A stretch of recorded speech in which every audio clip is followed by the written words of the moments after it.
KPM. Hai semua, salam sejahtera. Anda sedang menonton Sukses SPM 2021 Pecutan dan mata pelajaran pada hari ini adalah biologi, di mana kami akan fokus ataupun berikan tumpuan kepada kertas 1. Tapi yang ni ada format baru kan? Macam mana dapatkan markah maksimum? Jangan risau kerana pada hari ini kita ada seorang guru penyampai di mana beliau akan berkongsi bersama kita tips dan panduan bagaimana anda boleh mendapatkan markah maksimum serta bagaimana anda boleh skor A+ untuk kertas ini ataupun untuk biologi. Tapi sebelum tu, jom kita tengok profil guru.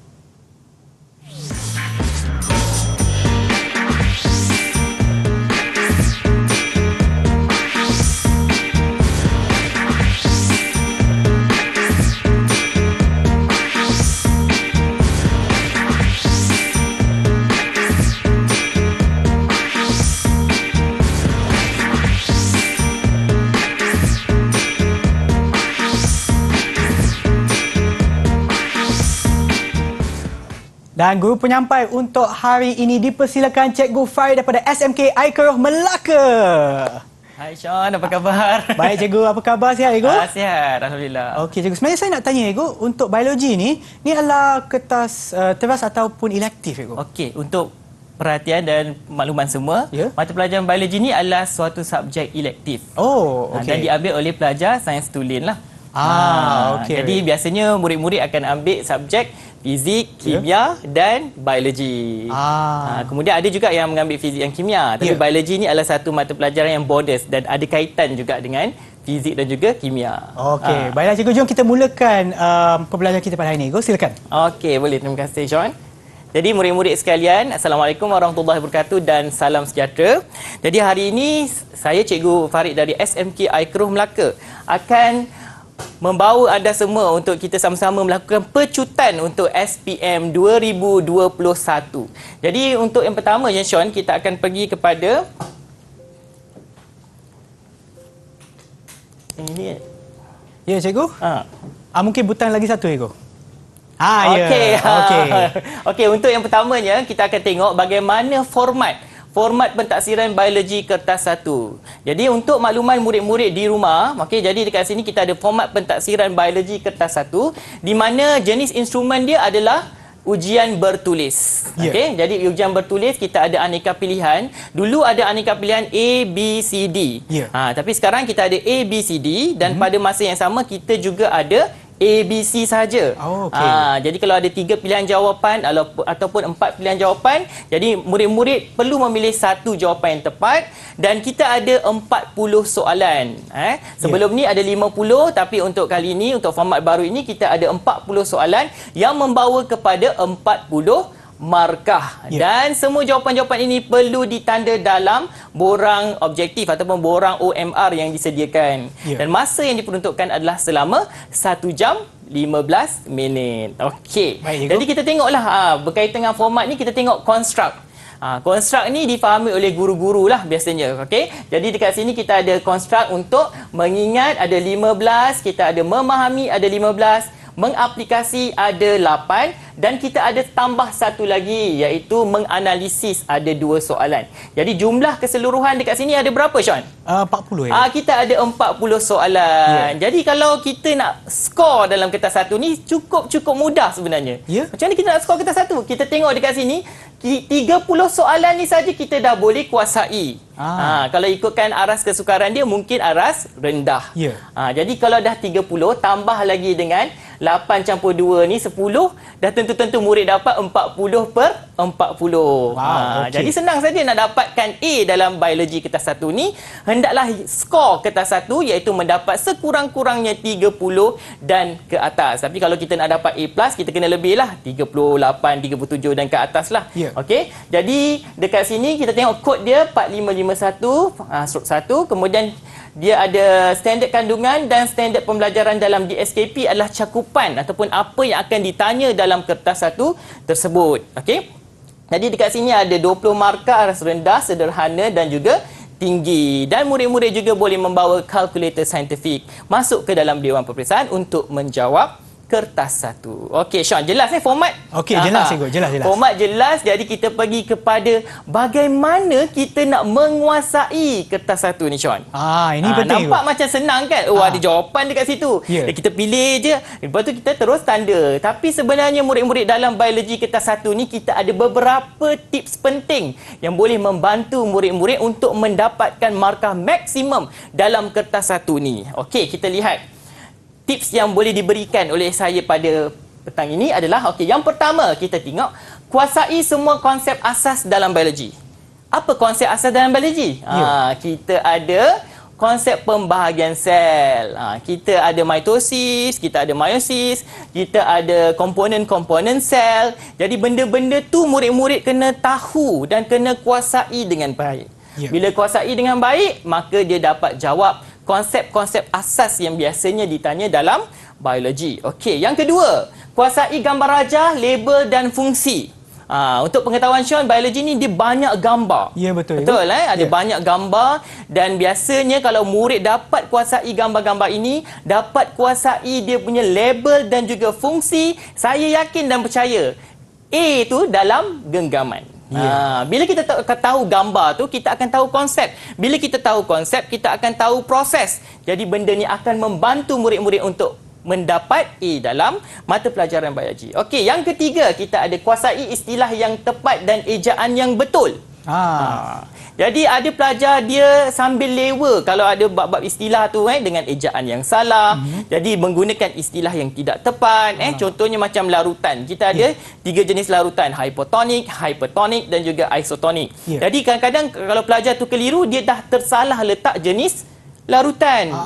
Jadi dekat situ istilah dia dah tidak tepat. Walaupun penerangan yang lain tu betul, tapi istilah dia tak tepat, dia akan mengurangkan markah. Tapi dekat sini, kalau konsep tu dah salah, dia tidak boleh membantu dalam kertas satu. Okey, faham Sean? Faham, Ibu. Jadi 3 benda ni, baru 3 lah. Okey, kita ada yang keempat. Kuasai proses, mekanisme dan tindak balas. Okey, sebagai contoh, kita ada mekanisme pembekuan darah. Kalau kita terluka, Sean. Darah kita akan membeku, betul? Betul. Tapi dalam biologi, bila kita terluka, ada mekanisme tertentu yang menjadikan pembekuan darah tu berlaku pada diri kita. Okey. Jadi kita ada tindak balas. Contoh tindak balas, kita ada tindak balas yang bersandarkan cahaya dan tindak balas yang tidak bersandarkan cahaya. Itu belajar dalam biologi tingkatan 5 lah, berkaitan dengan fotosintesis. Senang kan? Jadi kalau murid-murid dapat kuasai 4 benda ini, insya-Allah dia akan membantu untuk menjawab kertas 1 dan juga kertas 2 sebenarnya. Sebab konsep asas dah kuasai, apa lagi kan? Konsep kertas 2 tu jadi benda yang sangat mudah bagi dia untuk jawab nanti. Okey. Kita ada satu lagi. Ada ya. Okey. Satu lagi ni nampak macam tak penting tapi sebenarnya penting. Okey, apa dia? Kita faham dan ingat formula dalam biologi. Harus diingatkan, tadi kita ada bawa kalkulator saintifik, betul? Ya, cikgu. Jadi kalau kita ada bawa kalkulator saintifik, dah tentu-tentulah mungkin ada soalan yang melibatkan pengiraan. So, bila ada soalan yang melibatkan pengiraan ini, okey, ada beberapa formula yang perlu murid-murid kuasai dengan baik. Sebagai contoh, kita ada nilai tenaga dalam sampel makanan, bab 9 nutrisi. Kita ada kepekatan vitamin C, itu juga bab nutrisi. Peratus vitamin C, peratus litupan, saiz populasi, kekerapan atau frekuensi dan juga kepadatan. Yang ini tingkatan 5. Okey, yang ini tingkatan 5 lah, yang saya tik-tik ni sebenarnya tingkatan 5. Ini adalah formula asas. Dalam biologi, dia tidak memberikan formula khusus untuk pelajar mengira. Jadi pelajar kena tahu macam mana nak dapatkan jawapan yang membentuk pengiraan ini. Jadi kita akan tengoklah selepas ni. Mungkin saya akan tunjukkan contoh-contoh untuk murid-murid tahu, sebenarnya kalau keluar soalan ni dia nak tanya, dia berkaitan dengan peratus, contoh. Jadi bila kuasai semua formula ni, insya-Allah soalan pengiraan dah tak jadi masalah bagi murid-murid. Sememangnya boleh cikgu, dengan bantuan cikgu dan juga panduan yang diberikan oleh cikgu tadi, memang kita boleh skor tinggi dalam kertas 1 bagi biologi. Tapi sebelum tu kita akan berehat seketika dan kembali semula kepada Sukses SPM 2021 Penceritaan. Didik TV KPM. Didik TV KPM. Anda sedang menonton Sukses SPM 2021 Pecutan, di mana hari ini kami akan tumpukan kepada mata pelajaran biologi ataupun biologi kertas 1. Okey cikgu, jom kita teruskan. Okey, terima kasih Sean. Jadi murid-murid yang berada di rumah, anda bersama saya Cikgu Muhammad Farid dari SMK Aekeroh. Kita akan lihat bagaimana untuk kita skor kertas 1. Kertas 1 yang begitu mudah ni lah ya, Cik. Okey, kita lihat. Yang pertama, saya bagi contoh soalan yang berbentuk pengiraan. Okey, jadi dekat sini murid-murid kita lihat soalan dia adalah maklumat berikut menunjukkan keputusan eksperimen untuk menentukan nilai tenaga bagi kacang tanah. Tentukan nilai kalori bagi kacang tanah tersebut. Jadi berdasarkan soalan ini telah diberikan jadual untuk membantu murid-murid dalam pengiraan. Kita ada jisim kacang tanah 2 gram, isi padu air suling ada 20 ml, kita ada suhu awal 30 dan suhu akhir selepas pembakaran kacang berlaku adalah 74 dan muatan haba tentu bagi air adalah 4.2. Okey, jadi dekat sini murid perlu mengira nilai kalori kacang tanah. Bagaimana nak kira? Mesti tahu formula. Okey, jadi formula yang kita boleh gunakan di sini adalah nilai tenaga makanan. Kita akan menggunakan jisim air. Jadi dekat sini kalau jisim air itu kita boleh masukkan 20, okey, 4.2 joule per gram per darjah Celsius. Peningkatan suhu ini kita perlu buat sedikit pengiraan. Iaitu 74 ni kita tolakkan dengan 30. Okey, kita akan dapat nilai 44. Kemudian kita akan bahagikan dengan jisim sampel makanan. Kalau kita tengok jisim kacang tanah berapa Sean dekat sini? 2 gram. Okey, kita ada 2 gram. Jadi kita letakkan 2 gram kalikan dengan 1000. Jadi lepas kita buat pengiraan, murid-murid semua kita akan dapati jawapannya adalah 1.848 kilojoule per gram. Okey, itu adalah formula yang pertama untuk nilai tenaga makanan. Okey, kita lihat formula soalan yang kedua pula Sean. Okey. Soalan yang kedua, maklumat berikut adalah keputusan eksperimen untuk menentukan kandungan vitamin C dalam jus buah mangga. Okey, yang tadi nilai tenaga bagi kacang. Yang ini pula adalah vitamin C. Jadi dia nak apa Sean kat sini? Apakah peratus vitamin C dalam jus buah mangga tersebut? Jadi macam mana kita nak kira? Mesti tahu formula. Okey, jadi dekat sini isi padu mangga yang digunakan untuk melunturkan warna 1 cm padu larutan DCPIP adalah 3.4. Ni maklumat penting yang diberi dalam kertas soalan. Saya cadangkan murid-murid untuk gariskan ataupun gunakan highlighter untuk membantu murid-murid. Okey, isi padu larutan DCPIP diberi adalah 1.0 dan isi padu larutan asid askorbik 0.1% untuk melunturkan warna 1 cm padu DCPIP adalah sebanyak 1.3. Jadi soalan nak kira peratus. Okey, untuk vitamin C murid-murid semua kita ada 2 formula penting. Yang pertama kita ada peratus vitamin C dan yang kedua kita ada kepekatan vitamin C. Jadi kalau kita nak kira dekat sini kita perlu gunakan peratus. Okey, dapat? Jadi isi padu larutan asid askorbik adalah berapa? Isi padu larutan asid askorbik adalah 1.3. Okey, isi padu jus yang digunakan jus mangga lah, kita gunakan 3.4. Jadi 1.3 kita akan letak dekat sini, 3.4 kita akan letak kat sini, kita akan darabkan dengan 0.1%. Jadi murid-murid, gunakan kalkulator anda untuk membuat pengiraan dan pastinya anda akan mendapat jawapan 0.038%. Jadi guna formula yang betul, kita jangan guna formula kepekatan pula. Kita guna formula peratus vitamin C. Okey, ini contoh untuk bab nutrisi, bab 9, tingkatan 4 vitamin C. Okey, kita teruskan. Boleh Sean Boleh. Okey, kita pecut lagi. Kita pecut lagi pergi pada soalan yang ketiga. Untuk soalan yang ketiga, yang ini dia tanya lain pula. Dia tanya apa pula Sean? Dia tanya tentang kepekatan vitamin C. Tadi peratus. Sekarang ni dia tanya tentang kepekatan dalam jus buah limau. Tadi jus mangga ni diubah sikit, dia gunakan jus buah limau. Okey, maklumat masih lagi diberi dalam soalan yang boleh membantu murid-murid, iaitu 1.0 dan juga 4.9. Jadi saya tunjukkan formula sekali lagi untuk murid-murid faham, iaitu kita menggunakan formula kepekatan vitamin C, iaitu isi padu asid askorbik. Jadi dekat sini dah ada dah. Okey. Dan isi padu jus yang digunakan. Jadi jus limau untuk melunturkan warna larutan DCPIP adalah 4.9 dan didarabkan dengan 1.0. Guna kalkulator, tekan, pastikan tekan dengan betul dan kamu akan dapat, murid-murid semua akan dapat jawapan 0.20 mg per mililiter. Jadi kalau murid-murid kat sini kena pecut. Jadi murid-murid dekat rumah mungkin boleh tengok contoh soalan ni, dia boleh lakukan pengiraan sendiri. Mungkin dia akan dapat jawapan sama dengan saya pada hari ini. Okey. Kita dah tengok kepekatan, kita dah tengok peratus, kita teruskan dengan soalan yang lain. Okey. Yang ini. Kuadrat ni pernah dengar ke, Sean? Yang ni sebenarnya untuk apa ya guna kuadrat? Kuadrat ni biasanya kita nak menganggar apa tu? Kita nak menganggar frekuensi, kepadatan ke untuk organisma yang tidak bergerak. Kalau organisma tu bergerak tak sesuai, kita nak gunakan kuadrat. Okey. Jadi dekat sini, Sean, kita tengok keputusan eksperimen menganggar bilangan tumbuhan X dalam 10 kuadrat. Jadi dia guna 10 kuadrat. Dia ada satu kuadrat, mungkin dia guna pada 10 tempat yang berbeza. Okey, yang setiap satunya berukuran 1 kali 1. 1 kali 1, 1 lah kan? Okey, hitungkan frekuensi. Jadi macam biasalah dia akan bagi maklumat. So ada berapa kuadrat dekat sini? Ada 10. 1, 2, 3, 4, 5, 6, 7, 8, 9, 10. Dan setiap kuadrat tadi yang telah dijalankan eksperimen tadi, ada organisma ataupun tumbuhan X tadi. Macam kuadrat kedua, dia ada 12 bilangan dia. Okey, kuadrat lain ni ada yang kosong-kosong ni. Ada yang kosong lah. Ada yang ada yang tak ada. Okey, jadi dalam soalan ni, Sean, dia nak frekuensi. Okey, kita lihatlah untuk formula frekuensi. Macam mana kita nak kira? Okey, frekuensi kita adalah, ni gangguan tulisan tadi tak apa. Okey, bilangan kuadrat yang mengandungi spesies yang dikaji. Okey, kita ada berapa kuadrat? 10. Bilangan yang ada berapa? 1, 2, 3, 4, 5, 6. Jadi dekat sini ada 6. Okey, jumlah kuadrat yang digunakan. Kita guna berapa tadi? 10. 10. Jadi dekat sini kita ada 10. 6 bahagi 10 darab 100. Kita akan dapat 60%.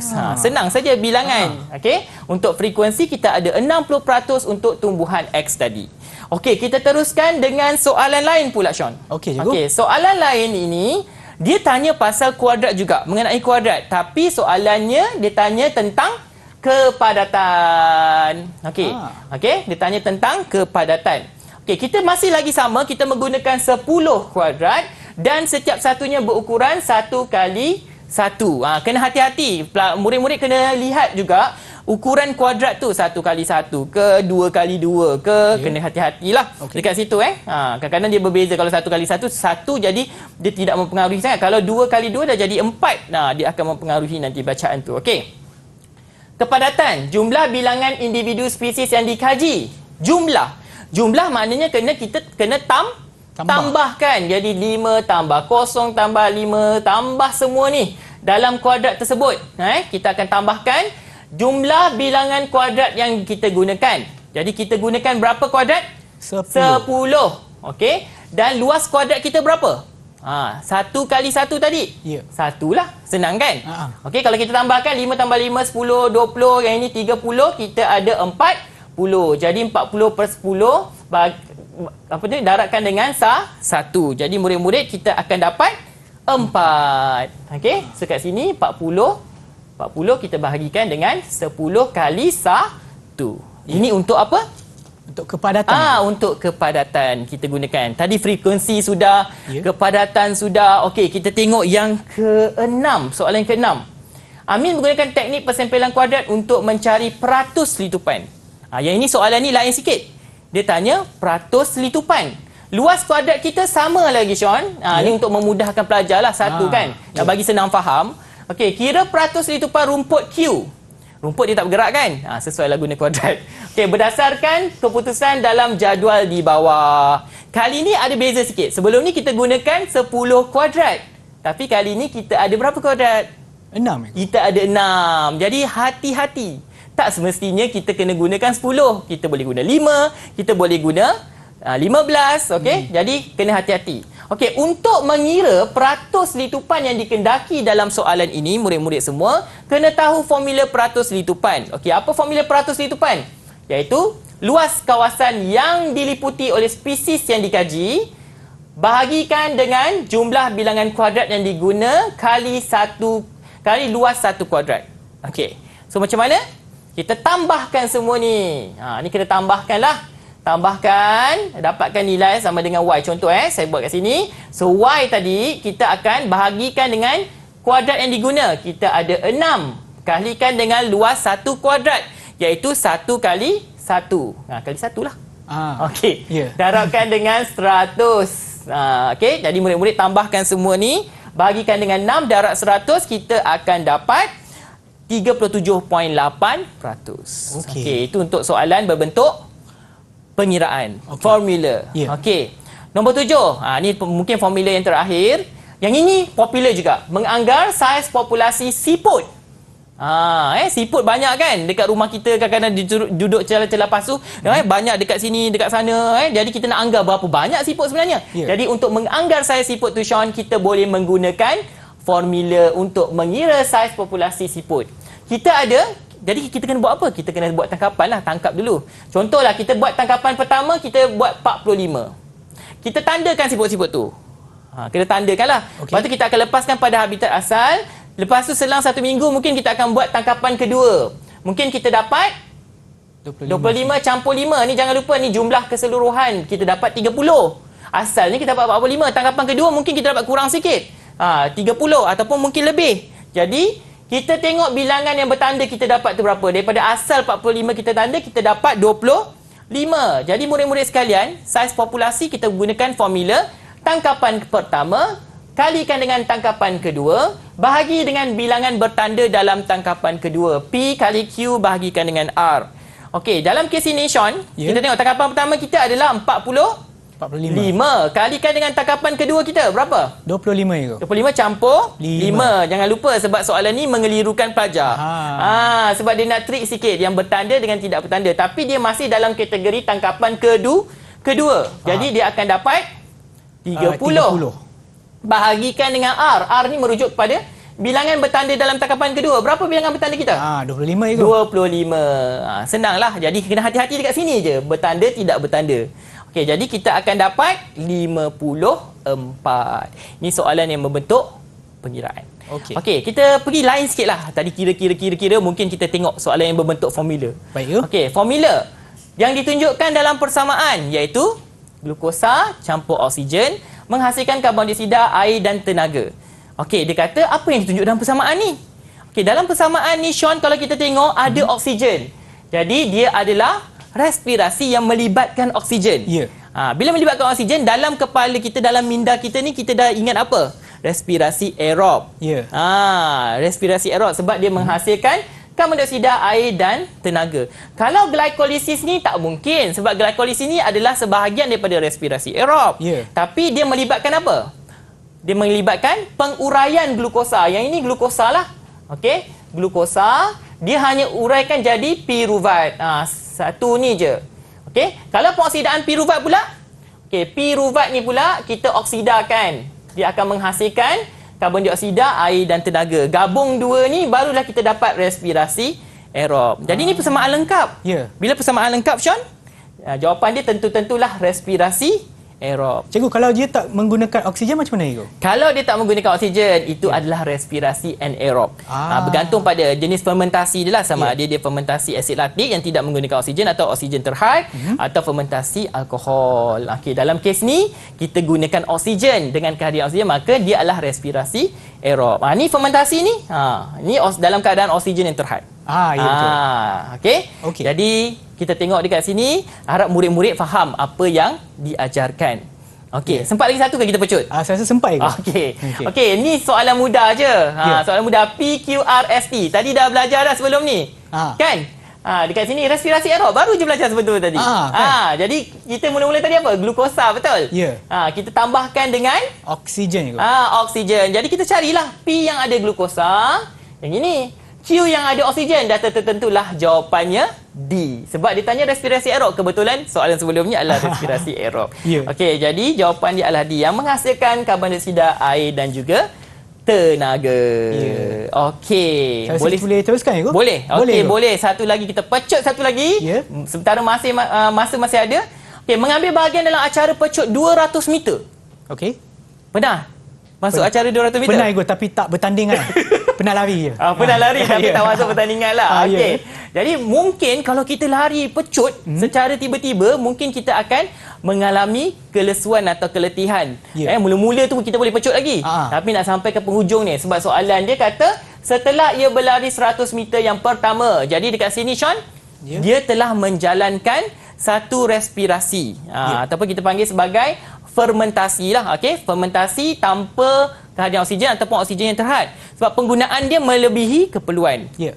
Jadi, Sean, kalau tak ada oksigen, dia akan menghasilkan asid laktik yang boleh menyebabkan seseorang itu berasa lesu. Jadi persamaan pertama ni kita tengok ada asid laktik. Mungkinkah jawapan dia dekat situ?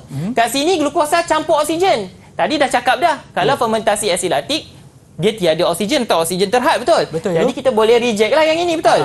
Glukosa campur etanol. Ada etanol ke? Tak ada. Ini adalah fermentasi alkohol. Okey, glukosa campur oksigen.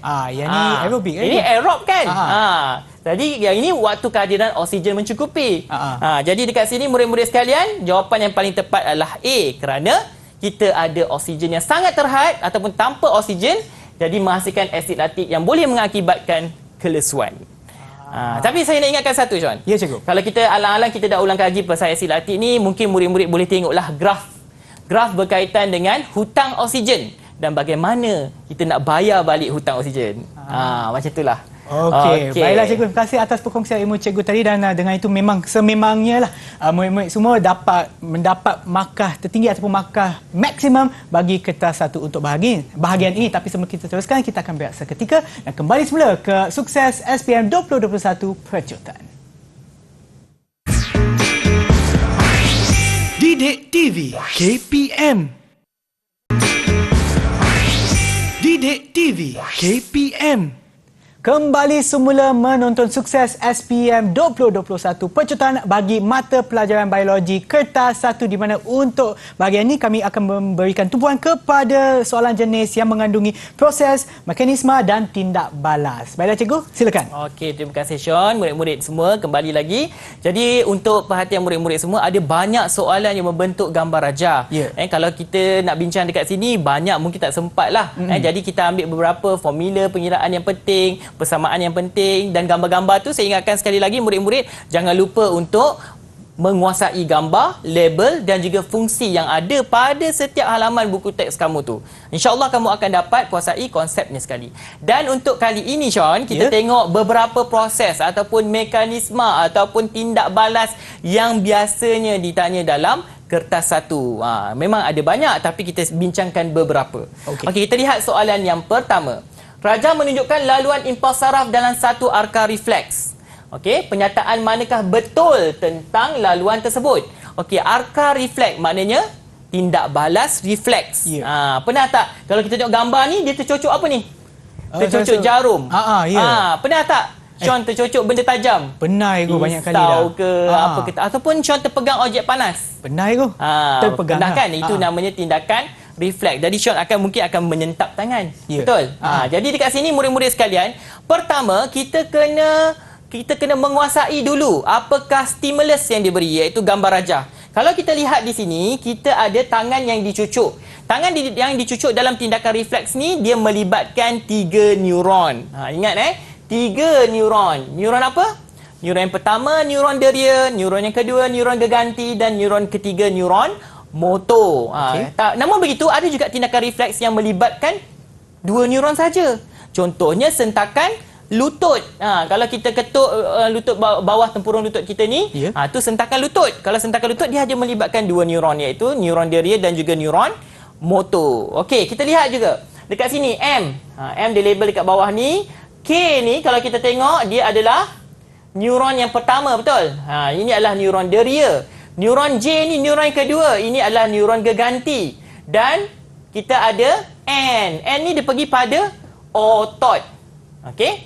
Jadi kita study dulu ataupun kita kuasai dulu kita punya gambar. Okey. J menghubungkan impuls saraf dari reseptor ke K. Kita tengok balik J. J ni neuron geganti. Takkanlah dia menghubungkan impuls saraf dari reseptor. Reseptor sepatutnya daripada M ni, reseptor ni. Ini adalah peranan neuron deria. Jadi A ni kita dah tolak. Okey. N menghantar impuls saraf ke J dan dibawa ke K. N mana? N ni otot. Otot dia tak hantar impuls, betul? Dia menjalankan gerak balas.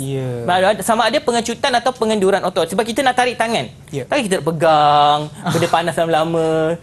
Okey, jadi dekat sini salah lah. Boleh disingkirkan. Okey, M mengakibatkan jari bergerak balas. Kita tengok M. M ni reseptor mula-mula. takkan dia bergerak balas. Kan? Ya. Dia adalah mendapat rangsangan tersebut, betul? Untuk mencetuskan impuls saraf. Jadi M ni pun salah. N mengakibatkan tangan bergerak balas. N tadi apa, Sean? N ni? Otot, Ego. Otot. Betul tak dia bergerak balas? Betul, Ego. Betul. Jadi murid-murid kita lihat semua pilihan jawapan yang ada. Singkirkan satu-satu. Jangan gopoh-gapah. Jangan terburu-buru. Sebab ada pelajar dia tengok macam ni, dia ambil mudah. Bila dia ambil mudah, dia tersalah singkir jawapan yang sepatutnya betul, dia singkirkan awal-awal. Okey, jadi jawapan yang paling tepat adalah D. Okey, ini adalah apa? Sean tadi, ini adalah tindakan refleks. Okey, jadi harus diingatkan murid-murid, selain daripada arka refleks ataupun laluan tindakan refleks ini, murid-murid harus menguasai tentang kepentingan tindakan refleks. Okey, struktur neuron tu mesti mahir dan perlu kuasai. Okey, kita terus pecut pada soalan yang kedua. Seorang peladang berhadapan dengan seekor harimau. Harimau ni maknanya apa, Sean? Binatang yang ganas, garang, karnivor, makan manusia. Kalau jumpa harimau, jumpa harimau depan-depan. Kalau dan sangka tak apa kan, Sean? Jadi rasanya apa Sean akan buat? Saya akan lari, Go. Saya akan cabut. Akan lari. Jadi ini satu situasi yang sama ada kita nak apa? Lawan atau lari. Sama ada kamu bertenaga untuk lawan harimau tu ataupun kamu lari terus. Ini situasi cemas. So, apakah tindak balas yang berlaku dalam badan ketika menghadapi situasi yang menakutkan ini? Kalau kita jumpa sesuatu benda yang menakutkan kita, mungkin Sean mungkin dalam sekolah rendah ke sekolah menengah mungkin pernah dipanggil naik ke atas peta bagi ucapan secara tiba-tiba. Jadi benda tu adalah sesuatu yang menggelisahkan kita, kan? Betul? Jadi kita akan mudah apa? Berpeluh-peluh, betul? Mungkin tangan kita akan berpeluh basah sebab kita, degupan jantung kita akan jadi laju dan sebagainya. Jadi kita tengok tindak balas ini sebenarnya murid-murid diakibatkan kesan daripada tindakan hormon yang berlaku dalam badan. Bila jumpa harimau yang di ladang kelapa sawit miliknya, takkanlah harimau tu jinak tiba-tiba. Mestilah dia takut pada harimau tersebut, kan? Okey, sekarang ni kita tengok rembesan adrenalina bertambah. Adrenalina ni kalau dia bertambah, fungsi dia apa? Dia akan meningkatkan degupan jantung. Okey. Rembesan thyroxina. Kita tengok thyroxina ni hormon yang dirembeskan oleh kelenjar tiroid. Jadi dia ada kaitan ke dengan kita punya tindak balas lawan atau lari ni? Rasanya bukan, macam tak ada, kan? Sebab dia lebih kepada metabolisme badan. Okey, kadar pernafasan bertambah. Betul bertambah? Bertambah, Ego. Kita akan bernafas dengan laju. Kadar jimtan jantung menurun. Macam pelik, kan? Bila kita tengok dekat sini, kita dapat tahu 1 dan 3 ni adalah pilihan jawapan yang tepat. Okey, jadi kita singkirkan mana yang tidak berkaitan dan kita pilih satu jawapan yang tepat, iaitu tindak balas untuk kita kata apa tadi, lawan ataupun lari. Okey, jadi melibatkan hormon hormon tu jangan lupalah hormon adrenalina ataupun noradrenalina. Jangan namakan anak noradrenalina pula, kan? Noradrenalina tu adalah hormon. Okey. Kita tengok nombor 3. Rajah menunjukkan satu proses yang berlaku dalam glomerulus. Pernah dengar tak, Sean, glomerulus? Macam pernah, Ego. Macam pernah, kan? Dah lama dah tinggalkan biologi ni, kan? Okey, untuk glomerulus kita tengok dekat sini menghasilkan cecair X. Okey, bahan manakah yang terdapat dalam cecair X? Okey, kita lihat dekat sini murid-murid semua. Gambar ni menerangkan tentang glomerulus. Dekat sini kita dah boleh buat penerangan ringkas. Iaitu yang pertama dekat sini, glomerulus adalah yang ini yang saya labelkan sebagai G ni. Ini adalah glomerulus. Glomerulus ni dia mempunyai tekanan hidrostatik yang tinggi. Kesan daripada perbezaan arteriol, efferent dan juga efferent. Maka tekanan tu akan menjadi tinggi. Jadi ada bahan yang akan terturas keluar, masuk ke bentuk C ni. Bentuk C ni kita panggil sebagai kapsul Bowman. Kapsul Bowman. Jadi proses ini berlaku di ginjal. Buah pinggang kita ni. Buah pinggang kita ni biasanya dia nak menghasilkan air kencing, betul? Betul. Penghasilan air kencing. Jadi proses ini adalah proses penghasilan atau pembentukan air kencing. Tapi disebabkan ditanya satu bahagian saja, dia berlaku di glomerulus dan juga kapsul Bowman, maka ini adalah proses ultraturasan. Okey, ingat proses ultraturasan. Kalau kita tengok murid-murid semua, soalan ginjal ni pun famous juga, terkenal.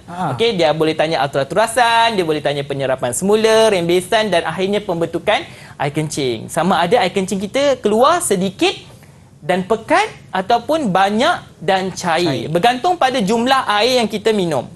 Ataupun makanan yang kita makan. Kalau garam berlebihan pun tak boleh juga, betul? Ya. Jadi dia akan mempengaruhi kita punya penghasilan air kencing. Okey, jadi murid-murid semua, kita tengok bahan mana yang terdapat dalam cecair X. Adakah glukosa, asid amino, eritrosit dan protein plasma? Maknanya bahan yang terturas ni mestilah bahan yang kecil. Mudah untuk terturas. Okey, kita lihat dekat sini, pilihan jawapan dia adalah 1 dan 2. Glukosa dan asid amino boleh terturas ke dalam kapsul Bowman. Kenapa eritrosit dan protein plasma tak boleh? Kerana protein plasma dan eritrosit ni adalah satu molekul yang besar. Bila besar, dia tidak boleh terturas daripada glomerulus kepada kapsul Bowman. Jadi kalau kita tengok soalan ni, kita boleh baca yang lain-lain. Yang lain macam tadi, yang ini atur-aturasan. Kita boleh fokus pada proses pengosmo kawal aturan secara keseluruhan. Okey, penghasilan air kencing lah maksud saya tadi. Okey. Jadi kita teruskan kepada soalan yang keempat. Rajam menunjukkan gerak balas kulit dalam persekitaran yang sejuk. Studio ni nampak sejuk kan? Kalau sejuk, biasanya bulu roma kita ni adalah dalam keadaan condong ke tegak? Tegak. Tegak kan? Okey. Jadi dalam keadaan tegak. Tapi soalan ni dia tanya lain. Dia tanya apakah yang akan berlaku jika struktur X tadi dicukur? Bulu roma atau rambut yang berada pada badan kita ni, kita cukur dia. Potong. Okey, bila cukur, kalau kita tengok, kalau dalam keadaan sejuk, bulu roma kita tegak. Kenapa bulu roma kita tegak, Sean? Sebab dia nak perangkap haba, ya. Perangkap udara dulu. Lapisan udara yang tebal tu dia perlu perangkap. Supaya haba tu akan bertindak sebagai penebat dalam badan kita lah. Barulah haba tu tidak tersebar ke persekitaran. Tapi kalau dah cukur, bolehkah kita perangkap haba tu? Jadi logiknya dekat sini soalan ni berbentuk negatif. Sebelum ni dia menjalankan fungsinya tapi tiba-tiba tak ada, maka dia akan jadi soalan negatif. Okey, kita tengok. Jadi otot erector tidak boleh mengecut. Ini tak ada kaitan lah. Kelenjar peluh menjadi lebih aktif. Betul ke peluh? Peluh ni dalam keadaan apa? Yang panas. Panas kan? Lebih banyak haba hilang ke persekitaran. Logik juga sebabnya ada kaitan dengan haba. Sebelum ni kita nak perangkap haba dalam keadaan sejuk. Kurang darah mengalir ke permukaan kulit. Yang ini pembasuh cerutan. Soalan D ni pembasuh cerutan. Okey, kita ada pembasuh dilatan, pembasuh cerutan. Gunakan istilah yang betul. Okey, ini dalam keadaan panas juga. Okey. Jadi murid-murid semua, kalau kita tengok dekat sini, pilihan jawapan C lebih menepati kepada keadaan X yang dicukur tadi. Jadi murid-murid semua kena biasakan dengan soalan-soalan yang berbentuk negatif. Negatif maksud saya dekat sini bukannya negatif apa. Negatif tu maksud saya sebelum ni dia boleh menjalankan fungsi, tiba-tiba ada satu benda yang tak berfungsi. Ada satu komponen tidak berfungsi, ada satu proses yang dia tertinggal dan sebagainya. Jadi murid-murid kena biasakan dengan perkataan tidak ataupun proses yang tiada, tidak berlaku. Okey, pecutan kita pergi pada soalan yang kelima. Baik, cikgu. PQRS adalah peringkat-peringkat dalam mekanisme pembekuan darah. Kenapa darah kita perlu membeku, Sean? Untuk untuk menghalang pengaliran darah daripada keluar badan. Bagus. Darah kita kalau kita dah tercedera ataupun ada kemalangan, darah kita akan mengalir dengan banyak, betul? Jadi untuk menghalang kehilangan darah secara berlebihan tadi, kita akan badan kita akan melakukan proses mekanisme pembekuan darah. Namun kali ini dia tanya urutan pula. Manakah urutan yang betul?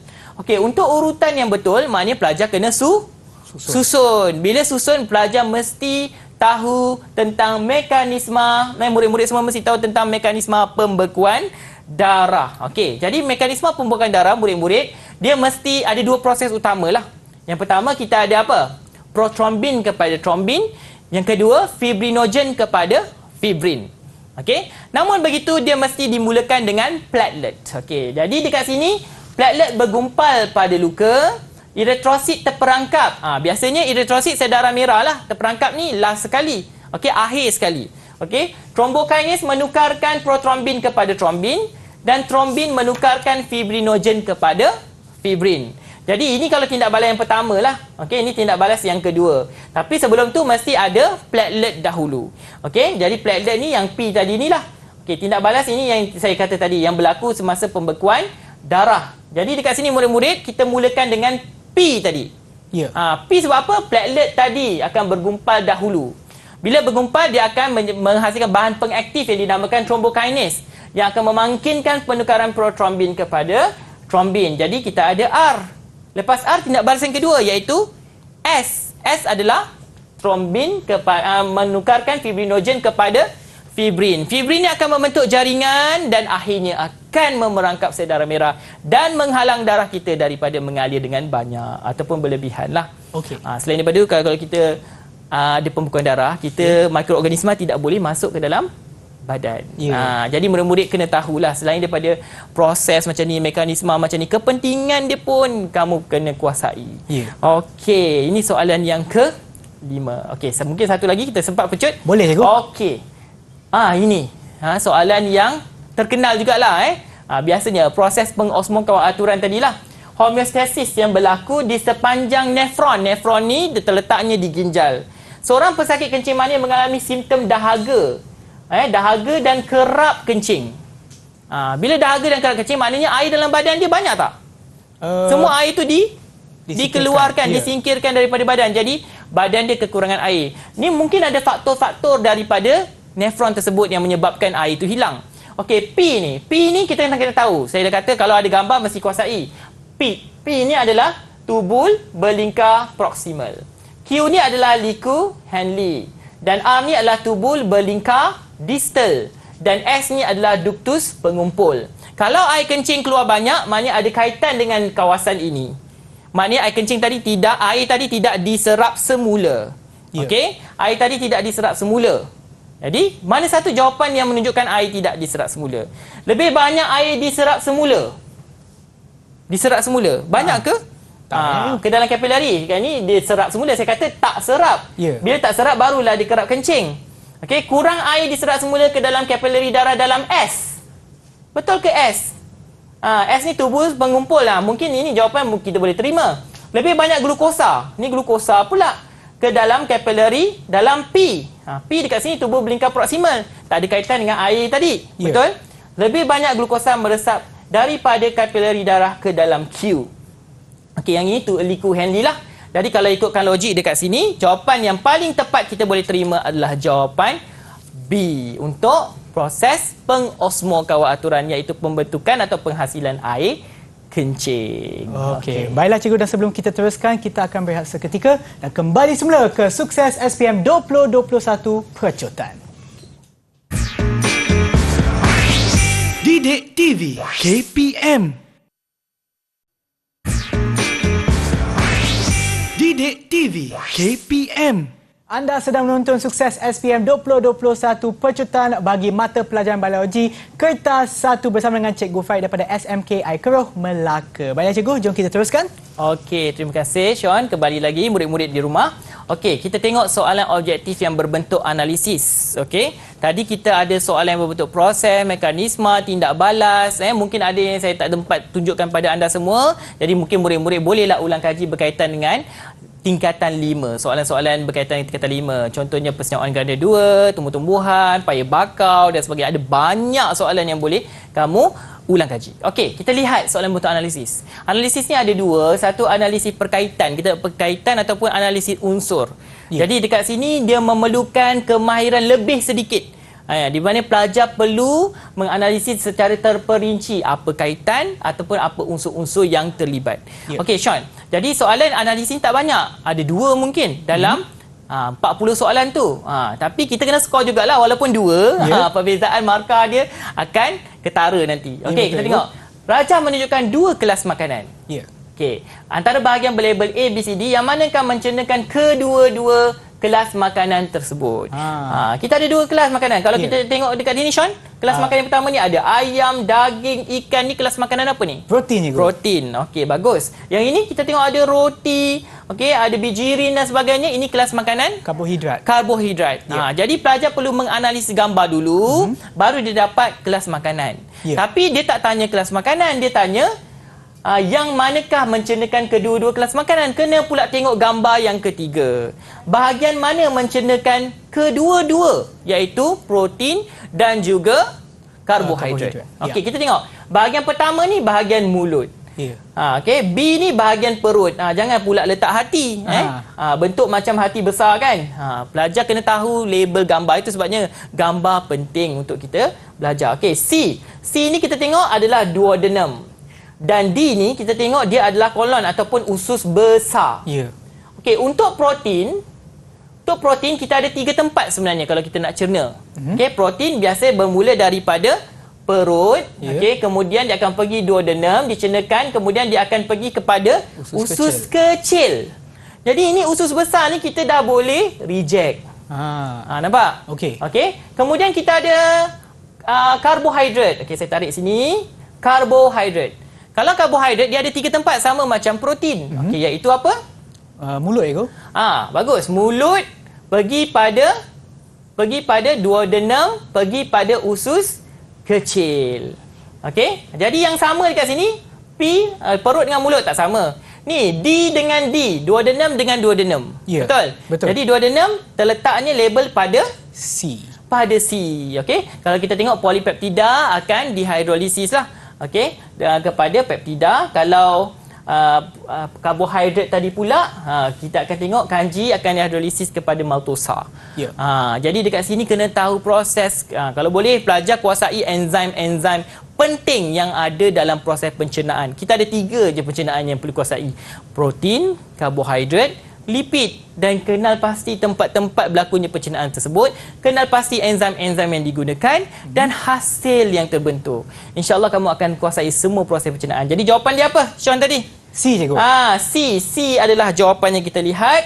C adalah jawapan untuk soalan pencernaan ini. Okey. Nampak? Lama sikitlah kita nak analisis tu kan? Ya. Kita nak tengok satu-satu perkaitan dia apa semua. Baru kita dapat dia punya kesimpulan ataupun jawapan yang paling tepat. Okey, kita lihat soalan yang kedua. Okey, soalan yang kedua. Jadual menunjukkan satu contoh menu kalori yang tinggi. Dia dah bagi kat sini. Dicadangkan untuk individu yang menghidap penyakit tertentu. Okey, individu yang manakah sesuai mengamalkan diet seperti dalam jadual. Okey, dia ada spaghetti, bijirin.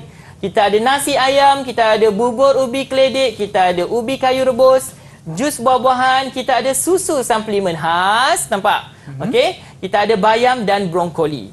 Okey, individu yang obes, takkan dia nak makan semua makanan yang mengandungi kalori yang tinggi ini? Secara logiknya, betul? Betul. Yang kedua, individu yang diabetes mellitus, kencing manis, karbohidrat pun boleh tukar pada gula kan? Dia akan meningkatkan paras gula dalam darah. Jadi dekat sini secara logik ni kita boleh terima tak individu yang kedua ni? Tak boleh. Pesakit kanser. Sebab dekat sini ada logiknya, sebab apa? Kita ada suplemen khas untuk pesakit kanser berdasarkan Pinggan Sihat Malaysia. Ini menu yang dicadangkan berdasarkan Pinggan Sihat Malaysia. Kita ada Pinggan Sihat Malaysia yang suku separuh. Ya. Itu ada dalam silibus biologi tingkatan 4 dan tingkatan 5 ni. Okey. Suku separuh. Jadi ini analisis perkaitan kita tengok, okey. Dan pesakit jantung. Pesakit jantung ni dia kena makan makanan yang kurang lemak. Tapi disebabkan adanya suplemen khas, adanya makanan karbohidrat, jadi pesakit kanser ni memerlukan banyak tenaga untuk pastikan dia boleh merawat kanser tersebut, melakukan rawatan kemoterapi dan sebagainya. Jadi secara logiknya jawapannya dekat sini adalah pesakit kanser. Okey. Lama sikit kita kena tengok menu-menu. Sama juga dengan menu untuk ibu mengandung, untuk kanak-kanak, untuk orang dewasa, untuk atlet, menu dia berbeza-beza. Seperti yang dicadangkan oleh Pinggan Sihat Malaysia, suku separuh. Soalan glamour tu, suku separuh tu kan? Okey. Dan mungkin soalan yang seterusnya, ya, cikgu. Radha menunjukkan 2 jenis akar. Ini nampak tiba-tiba tumbuhan kan? Akar pokok paya bakau di kawasan paya bakau. Antara A, B, C, D, yang manakah menerangkan perbezaan antara kedua-dua pokok M dan N? Okey, pokok M ni kita tengok, ni akar dia tercucuk tegak kan? Ya. Yang ini pokok N ni dia bercabang-cabang. Jadi kalau kita ni kenal pasti dulu jenis akar. Okey, kalau M ni adalah pokok yang berada di zon garis pantai. Kita ada 3 zon. Untuk pengetahuan Sean lah. Ya. Untuk Paya Bakau ni kita ada 3 zon. Pernah pergi Paya Bakau kan? Pernah Ego. Dekat kawasan mana? Dekat Taiping Ego. Taiping kita ada satu tempat kan. Hutan Paya Bakau Laut Matang. Dekat situ. Ya. Menarik tempatnya. Murid-murid boleh pergi, bawa family pergi ke sana untuk melihat Paya Bakau, dan pada malamnya boleh saksikan klip-klip. Wow. Okey. Ya. Jadi dekat sini kita tengok. Yang ini akar yang berkaitan dengan pneumatophore. Akar respirasi dia. Yang ini adalah akar jangkang ataupun prop roots. Okey. Jadi dekat sini murid-murid, ini adalah zon garis pantai. Zon garis pantai. Kalau akar yang kedua ni adalah zon tengah. Kita ada 3 zon. Okey. Zon belakang satu lagi. Dan dekat sini terletak di sepanjang sungai berdekatan muara, terletak di kawasan yang terdedah kepada ombak. Betul ke? Ni muara sungai, yang ini pula ombak. Salah lah kat situ kan? Ya. Okey, ni akar jangkang. Betul ke akar jangkang M ni? Ni bukan. pneumatophore kan? Jadi kat sini kita dah boleh buang. Terletak di zon garis pantai. Zon garis pantai. Yang ni terletak di zon tengah.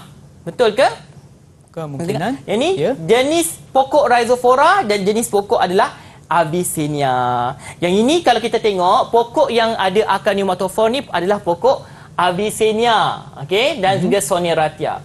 Kalau yang ini pokok akar jangkang ni adalah pokok Rhizophora, dan pokok yang terakhir akar banir adalah pokok Bruguera. Kena tahu nama pokok tu dan jenis akarnya, baru kita dapat kuasai Paya Bakau ni. Ya. Zon dia, akar dia, nama pokok dia kena kuasai dengan baik. Jadi logiknya dekat sini jawapan dia adalah C. Tadi saya dah katakan yang ini zon garis pantai, dan yang ini adalah zon tengah. Jadi mudah saja. Kita kena pasti. Cuma kena tengok satu-satu jawapan tu betul ke tidak, dan mungkin ada jawapan yang hampir-hampir dekat dengan kita punya konsep yang ingin ditanya. Okey. Mungkin kita boleh teruskan dengan lagi satu soalan Ego. Mungkin soalan yang terakhir. Ya. Satu lagi soalan kan, masa kita tengok dekat sini, raja menunjukkan 2 jenis tumbuhan M dan N. Okey, tumbuhan juga. Antara A, B, C, D, yang manakah merupakan perbezaan antara tumbuhan M dan N? Okey, kita ada buah tembikai dan kita ada pokok hibiscus. Kita ada pokok bunga raya. Bunga betul? raya, ya. Pokok bunga raya. Jadi buah tembikai dan pokok bunga raya ni pelajar kena tahu apakah jenis tumbuhan tersebut. Adakah dia tumbuhan semusim ke, dui musim ke, atau tumbuhan saka. Okey, untuk pengetahuan murid-murid, kalau kamu rajin mengulang kaji, kita tahu dah kalau tembikai ni dia mesti semusim. Okey. Kalau pokok bunga raya ni adalah tumbuhan saka. Okey? Saka. Okey. Tapi kita ada tumbuhan dui musim. Dui musim contohnya macam lobak merah. Macam tu. Okey? Dui musim maknanya dia ada 2 kitaran. 2 musim. Ya. Okey, faham Okey, merupakan tumbuhan semusim. Betul ke tumbuhan semusim? Ya, betul. Semusim betul. Merupakan tumbuhan dui musim. Untuk N, bunga raya bukan tidak dui musim. Ya. Okey, mempunyai 1 kitar hidup untuk semusim atau setahun, hidup lebih lama daripada hidup lebih daripada 2 tahun dan mempunyai jangka hayat yang panjang. Betul ke ni? Ya. Mungkinlah jawapan dia kan. Kita tengok yang lain dulu. 1 kitar hidup untuk semusim atau setahun, mempunyai 2 musim pertumbuhan. Yang ni salah lah. Sebab kalau tumbuhan saka ni dia boleh hidup lebih daripada 2 tahun dan sebagainya. Tempoh hidup dia, jangka hayat dia panjang. Okey. Terdiri daripada pertumbuhan tampang dan pembiakan. Ini untuk dui musim. Terdiri daripada tumbuhan berkayu saka. Yang ini dah betul. Tapi yang ini pula salah. Okey. Jadi dekat sini kita tengok pilihan jawapan yang paling tepat adalah B. Iaitu 1 kitar hidup untuk semusim dan hidup lebih daripada 2 tahun atau jangka hayat yang panjang untuk tumbuhan saka. Okey. Ini tu tumbuhan-tumbuhan ni biasanya pelajar kurang sikit minat daripada tumbuhan. Tapi sebenarnya kalau kita dekatkan diri dengan tumbuhan ni, kita akan lebih faham proses dan lebih menghargai. Terutamanya minat kepada kelestarian alam sekitar kan. Sekarang ni negara menuju ke arah kelestarian alam sekitar, jadi kita boleh kuasai tumbuhan dengan baik, insya-Allah. Ya, betul. Okey. Terima kasih cikgu atas perkongsian ilmu cikgu pada hari ini, dan harap kepada mereka yang akan menduduki SPM bagi kertas 1 biologi, semoga berjaya kepada anda semua, dan kita akan berjumpa lagi di episod yang seterusnya. Semoga berjaya. Okey, cikgu, kita